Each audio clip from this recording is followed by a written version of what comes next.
the two covenants. You already have in your mind some concept of what the two covenants is all about.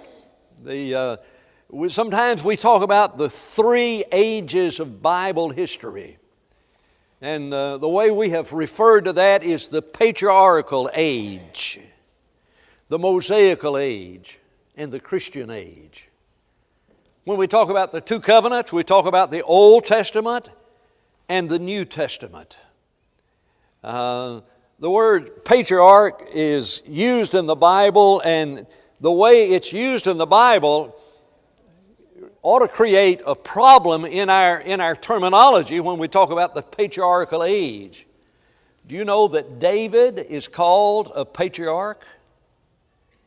And so if we talk about the patriarchal age, then how on earth can David be in the patriarchal age? And so we'll discuss that obviously and talk about that. Here's what I want you to do. I want you to take a pew Bible, not your own Bible. Grab one of the pew Bibles so we look at the same page, and this will be the only week we'll do that. But pick up a pew Bible and open it up, and right at the very, very beginning, you've got the preface. You ever see that in the Bible? Have you ever read the preface in the Bible you regularly used? I am amazed how many people have the Bible they've used for years, and they've never read the preface. And we're not going to read the preface in here. We're not going to talk about versions at all. And if I mention one of these paragraphs, you will stop listening and read the paragraph, right? So should I or should I not go ahead and mention this section? I would really encourage you to read and know that when I tell you that for the next 2 minutes, you will be reading this paragraph. But in the preface there, you've got complete equivalence in translation. And I called attention to that to point out the fact that translators are faced looking at words in one language and trying to bring those words over into another language. And so there is probably the most popular translation in America today is the NIV, the New International Version. And it uses the concept of dynamic equivalence. And so you got two concepts here: complete equivalence, dynamic equivalence. And dynamic equivalence allows the interpreters to get away from any concept of looking at every word that is in the Bible in the original language, though they'll look obviously in reading the original language at every word. But their intent is not to give a word-for-word translation, but to give the equivalent English words in a dynamic fashion. And that in and of itself creates some situations because the Bible is verbally inspired, and that's not our study here. But sometimes Jesus would make arguments based on a single word in the Old Testament. Jesus studied the Bible by looking at every word in the Old Testament. When they asked him about the resurrection of the dead, the Sadducees came and asked Jesus about the resurrection of the dead. What's that, Matthew 22? They came and asked Jesus about the resurrection of the dead, and Jesus said, "You want to know about the resurrection of the dead?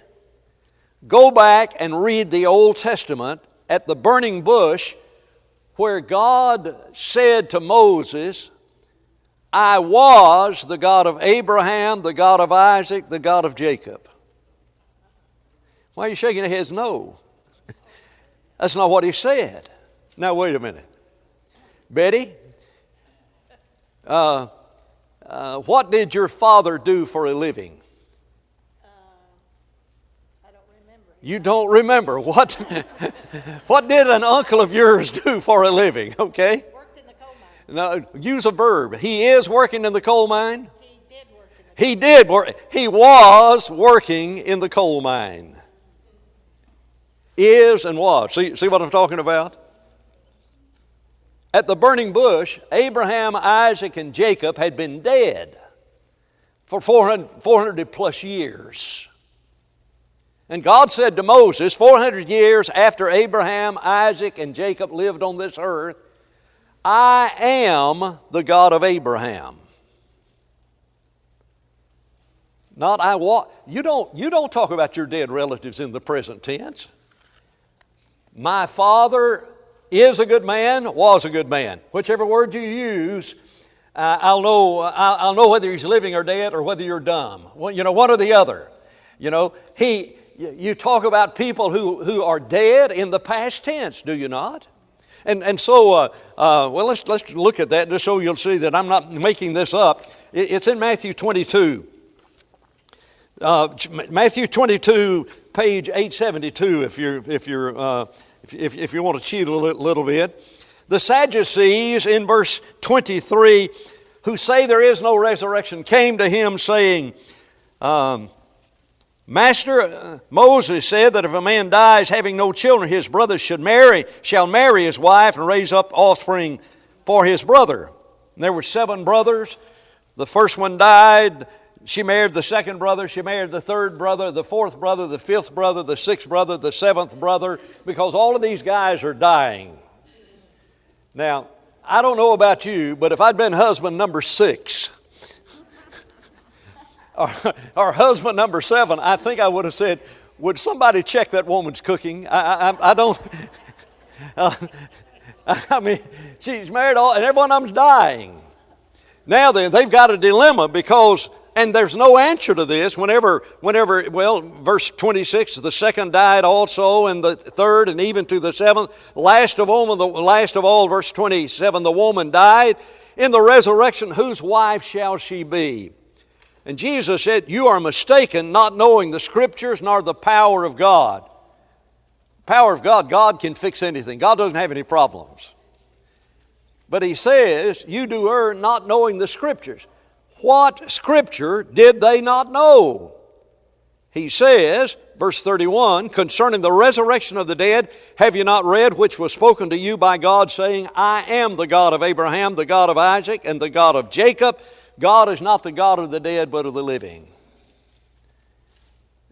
You know what? Jesus said you could look at that one verse in the Old Testament. Look at that one verse in the Old Testament and know there's going to be a resurrection. And you can look at it and look at the tense of that verb in one word in the Old Testament. And so in translation, and it's not our purpose to talk about translation. Are you finished reading complete equivalence now? Can I go ahead now if you've been reading complete equivalence? Complete equivalence says we're not going to be dynamic. We're going to try to retain the old King James concept of word for word as far as possible so that it puts you standing in the position of the person who reads the original language. I mean, that's really what is involved in translation. In the United Nations, don't tell me what you think, the ambassador to the Ukraine meant when he said what he said in the Ukrainian language, if there is such a thing. Don't you tell me what you think he meant to say. You tell me what he said, and let me figure out what the impact of those words. And then all of that's involved in translation. And the concept of dynamic equivalence gives the translators leeway to state it stronger and sometimes not as accurately. It doesn't give you quite as much insight into that. That's not our purpose to look at that. I just called attention to that because if you've never read the preface to the Bible you usually use, you ought to sit down and read it. You'd be amazed how educational it is in relationship to it. Okay, I'm turning the page after I get out to the preface to a page called the Table of Contents. You see the Table of Contents, and I don't have a page number, but it's about 3 or 4 pages into the book. Look at the Table of Contents and tell me what, in a book, tell me what a Table of Contents tells you. Listing It is a table that has the contents in it. I'm telling you, my high school, junior high teachers, they were wrong.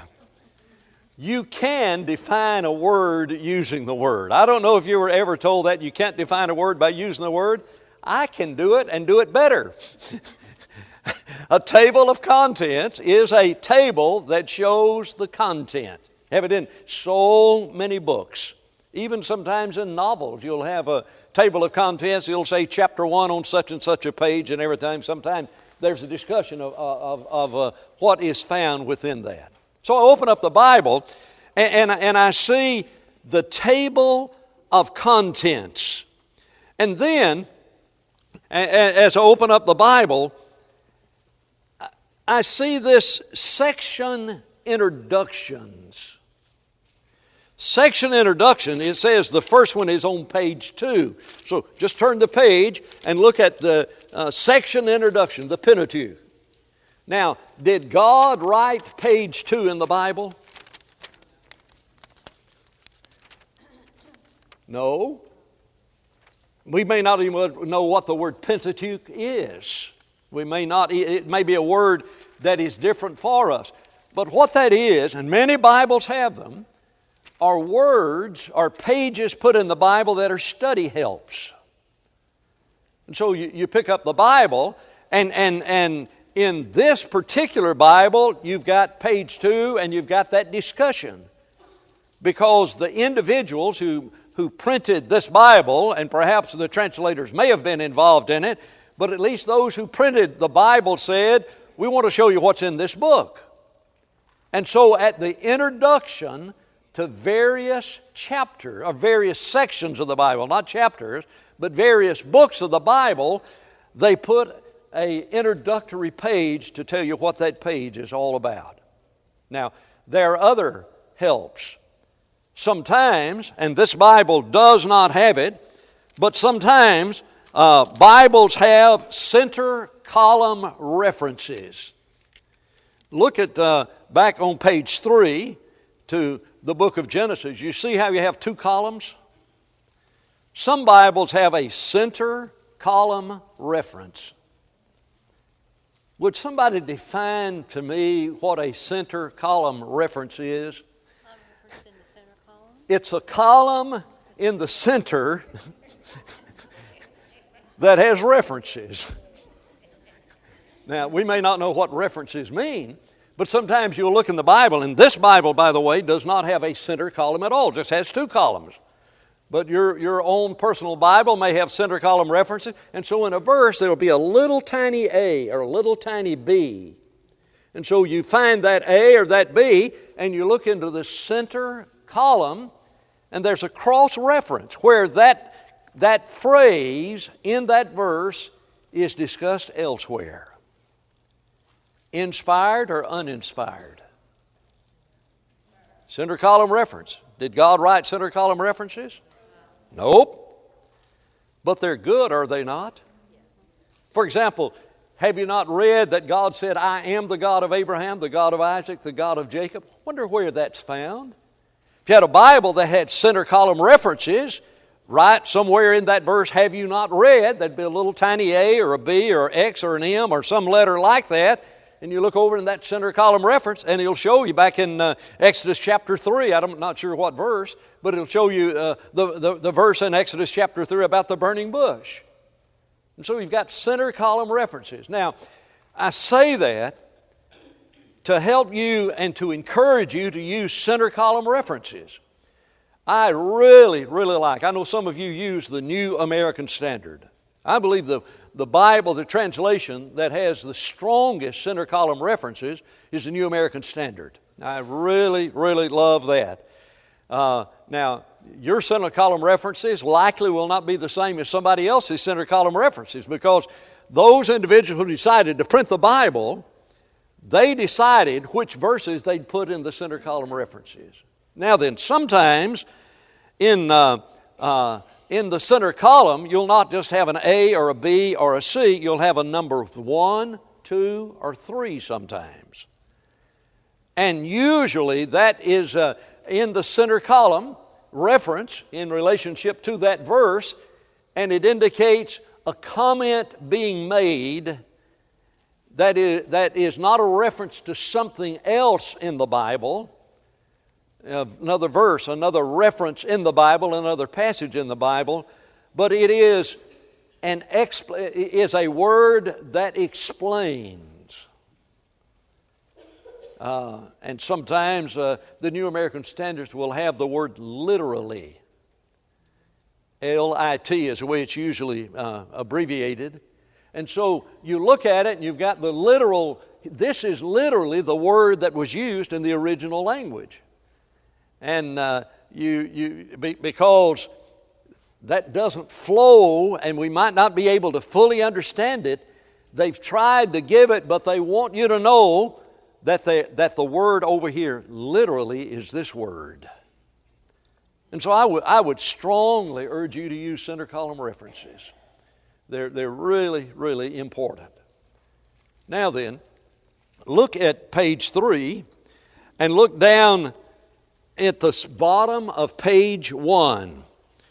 Do you see down there in the bold print, in the Pew Bibles, Genesis chapter 1, you see that 1:2. You see down at the very bottom of the page. Are you too old to see that small print? Need a magnifying glass to see that. And so it says at chapter 1, verse 2, words in italic types have been added for clarity.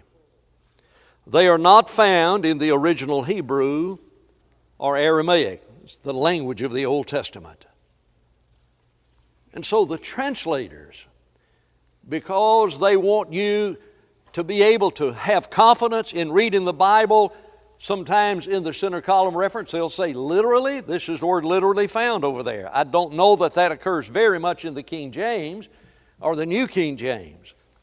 But uniformly in the King James and the New King James, when a word is italicized, that is an indication that word is not in the original, but the translators put that word there thinking that the presence of that word might help you to understand that better. For example, 1 Corinthians chapter 13, love is not, and the word's provoked. Is there a word before provoked? Love is not easily provoked. Guess what? It's in italics. And they put the word in there. You see, that says, yep, love provokes me some of the time. Well, that's not really exactly what love is not provoked. But so the translators think, boy, that's pretty harsh. Need to soften that up a little bit. And so what I do when I read a verse and the verse is in italics, I read that verse and leave the italics out sometimes to see if it says something different to me. Because the Bible is verbally inspired. Now then, go back to the table of contents. After you have the special section pages that are there, that are listed underneath that, then in bold print, you have the Old Testament and the New Testament. How many books are in the Old Testament? 39. Now, I remember things by putting them in my head, twisting them and sliding them in that way. If I put them in straight up, they just drop right out, okay? How many letters in the word old? 3. How many letters in the word testament? If you spell the word testament right. I actually feel sorry for somebody that is so limited they cannot spell words in more than one way. Okay, but how many letters in the word testament? 9. Old Testament. How many books in the Old Testament? 39. Now you're smart enough. You don't have to remember it that way. Okay. Okay. How many books in the New Testament? What is 3 times 9? Diane, I just love your face. Oh, she says, thank you. Okay. 3 times 9 is what? 27. How many books in the New Testament?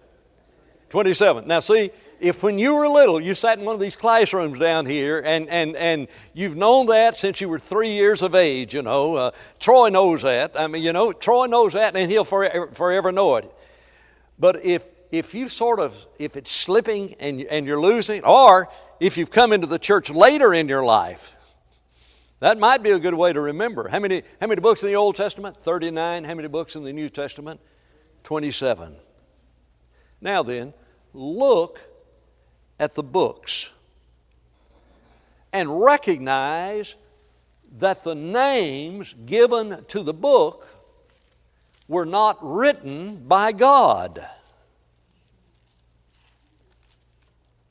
And so we have a book called Genesis. Genesis. Here is this first book in the Bible, and we have the word Genesis in it. It's rather ironic, by the way. The Old Testament is written in what language? Hebrew, primarily Hebrew, a little Aramaic. Remember that over there on the bottom of that page, Hebrew and Aramaic. Primarily Hebrew, and yet the name of the book is not a Hebrew word. That's amazing. Genesis is a Greek word. And so when the Bible was translated into the Greek language, and about 250 BC, 250 years before Christ, they named some books. In the Hebrew, and I don't speak Hebrew, but the first 3 words in Hebrew, in Genesis chapter 1, verse 1, in the Hebrew Bible, that's the name of the book. But if we were to say that Hebrew word, very few of us would understand that as even the name of a book in the Bible. Now then, what does the word Genesis mean? You're probably going to have to use some word other than the word to define the word. What's the word Genesis mean? Beginning. Seriously, when you say Genesis, you're saying a Greek word. You're speaking Greek. So, aren't you glad here? You'll be a Greek scholar by the time this is over, okay? You've got Genesis. Now, the question is, what does Genesis mean? It means beginning. And so, to refer to this book, the Hebrews and the Greeks, whenever the Bible was translated into Greek, and Americans, when we read the English Bible, say the equivalent of the first 3 words in the entire Bible. In the beginning. That's where that name comes from. So Genesis is a book about beginnings. Okay, you'll have to talk loud because I'm legally deaf and so what begins in the book of Genesis? Shout it out. One at a time, please. I've only got 2 ears and one of them is stopped up. What's in the book of Genesis? Beginning of what? Somebody have to tell me what they said. Creation, all right. Beginning of? There's no wrong answer to this, by the way, because there was nothing before this, so anything that exists, you're probably going to be all right, okay? Civilization. What? Civilization? What? The Word? Interesting. You've been to college. Tina, it's working. Now, don't be like that kid that came home and his father was so proud of him. He said, now, son, you've been off to college. Speak some college to us. And so the boy, not wanting to disappointed his father, said, pi r squared. And his father said, I don't know what they're teaching up there, but pi are round. Okay? In the beginning was the Word, and He was there before the beginning. You got me there. Okay. I said anything that exists, almost anything except God and Jesus and angels and the Holy Spirit is found in Genesis. What else? Sin, redemption, promises, languages, nations, and civilization kind of thing. It's the book of beginnings. There are three questions that are inherently within the minds of individuals if they think about it. Number one, where did I come from? Number two, where am I going? What happens when I die? We don't like to think about it. We don't like to think about dying. That's why individuals don't have wills. Folks, most of you in this room are old enough you need wills. I'm serious about that. You're going to create a fussing among your kids, and whatever possessions you have will be squandered unless you make some provision in your will. What's going to happen when I die? Let's forget about the will side of it. Am I like an animal? Is there no difference between me and the dog? You've heard that expression, a man is not like a dog named Rover who, when he dies, is dead all over. That's not me.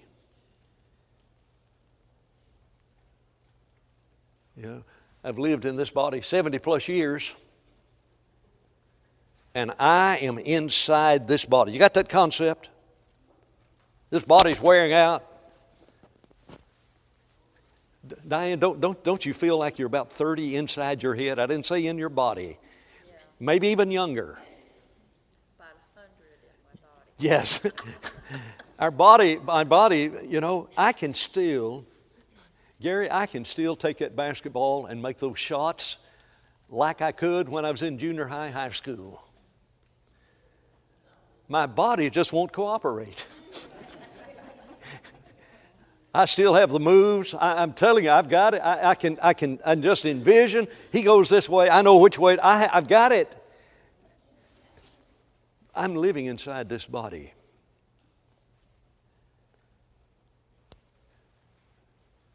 The dust returns to the earth from whence it came. What's Adam made from? Adam died. The dust, God formed man of the dust of the ground. When Adam died, what happened? The dust returned to the earth from which it came. The rest of that verse, but when you die, the dust returns to the earth from whence it came, but the Spirit from God who gave it. I want you to hear that, God who gave it, and come to a realization that I existed before I had a body. God gave me this body, which says I existed before this body. That's why the Bible talks about in Hebrews 12, He is the Father of spirits. That in and of itself ought to tell us something about abortion. Just that one phrase, the Father, not the Father of spirits, but the Spirit returns to God who gave it. When God gave the Spirit, He put it in a body, and when it dies, it comes back, it returns to God who gave it. Okay, let's back up again. Here you have this understanding of these spiritual matters. And so you've got God's dealing with man, and in the beginning, this is how it all started. That's remarkable, isn't it? Genesis. Those questions, where'd I come from? What happens when I die? You know the other question? And no one wants to think about this question. It's too hard to think about. Why am I here?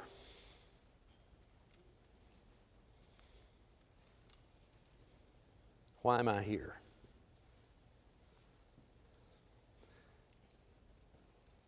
Now, my son Gary's not here. He always fusses at me when I use old-fashioned illustration. He says, nobody knows who O.J. Simpson is. You know? And so young people, you can just tune out, okay? You only live once. Live life once, or live it with all the gusto you can. Anybody remember that? You're telling your age, Tina. Anybody remember? Beer commercial. Beer commercial. You only go around once. Live it with all the gusto you can.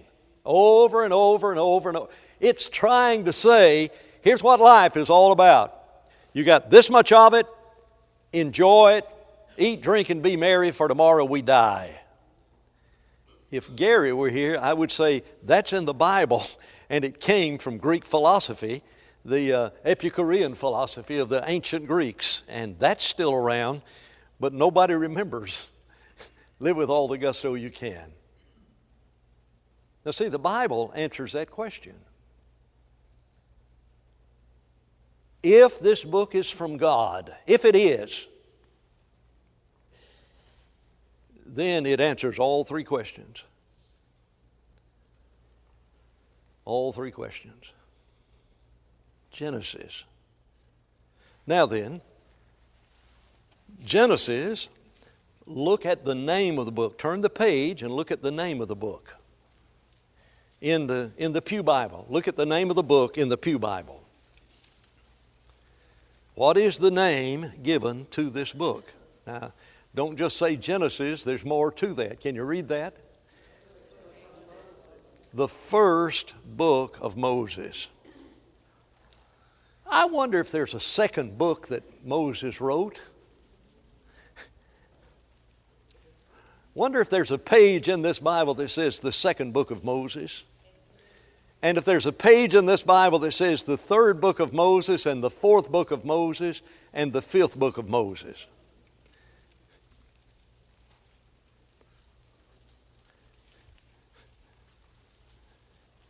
I hear pages turning. Somebody's going to find me wrong or find me right, one way or the other. What's the second book of Moses? Exodus. Third book, Leviticus, Numbers, Deuteronomy. Deuteronomy, fifth book of Moses. Where's that come from? Well, the Jews gave names to the book. And by the way, the New Testament quotes Exodus, Leviticus, Numbers, and Deuteronomy and attributes the authorship to Exodus, Numbers, Leviticus, and Deuteronomy to Moses. So we're not just dependent on the Jews' names of this book, because 4 of these 5 books, the New Testament attributes these words to Moses. Have you not read what Moses said? Jesus said that more than once. And so it's attributed to Moses. And so we know the Jews were absolutely right in getting Exodus, Leviticus, Numbers, and Deuteronomy as the second, third, fourth, and fifth book of Moses. And from that same nation, the Jewish nation, from that same nation that gave us Exodus, Numbers, Leviticus, and Deuteronomy, we have another book, and that nation says, and this book was written by Moses. Now then, that's interesting. How many Bibles did Adam have? Noah, Abraham, Isaac, Jacob, Joseph. Isn't that remarkable?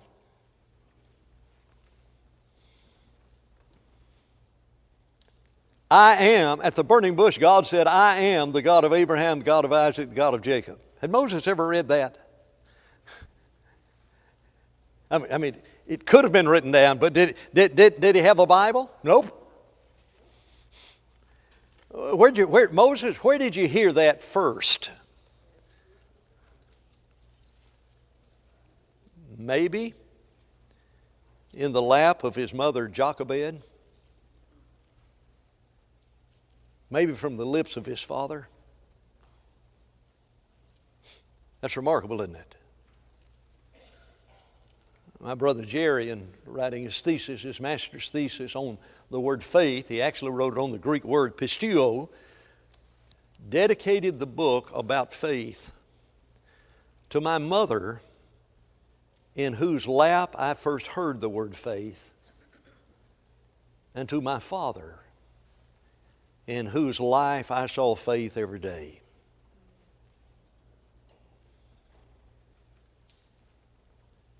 Joseph says, I cannot sin when Potiphar's wife. I cannot sin against whom?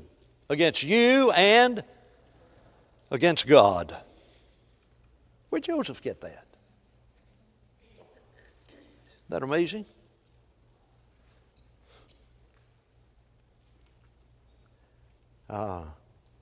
Didn't have a Bible. And so Moses is 80 years of age and he's never read the Bible. Perhaps he's read Job. I don't know when Job was written. No one knows when Job was written. It's inspired. Jews recognize it was inspired. Just like if you got a letter from your best friend and it said some things to you that only your best friend would know, you know that's from your best friend. You can attest to me this letter is from your best friend. And so the inspiration and the canonicity, isn't that a big word? Man, I sound smart all of a sudden. The canonicity, first time I've used that word in 6 years, the canonicity of Job is not in question. He could have read Job, but don't know. By the way, Job never read Job. Isn't that amazing? Job never read chapters 1 and chapters 2. All of a sudden, he just lost everything he's had. David, a man after God's own heart, how much of the Bible did he have? Isn't that remarkable? The faith of David. He's got Genesis, Exodus, Leviticus, Numbers, Deuteronomy, probably Job, Deuteronomy, Joshua, Judges.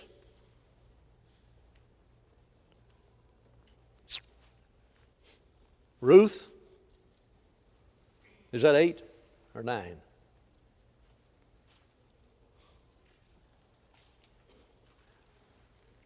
You and I, listen to this, you and I don't get much faith. We don't think about Genesis through Ruth being books that build us faith and help us grow spiritually. I guess faith is the wrong word there. Those books don't help spirituality. Psalms, now that helps spirituality. I'm going to preach about worship this morning. We're going to be all over Psalms. Why? Help spirituality. Really going to help us spiritually. David did not have Psalms. Proverbs, nope. Had none of that. And so we have these books, and the names of the book indicate the content of it. Well, if I were you, I'd go to David's class next week, okay? Well, I love hearing that guy teach and everything, but took us longer on this than I thought it would. It always does. But I want us to spend a little bit more time on the table of contents. Then we're going to get to the text and look at the text to see what it says. Thank you very much.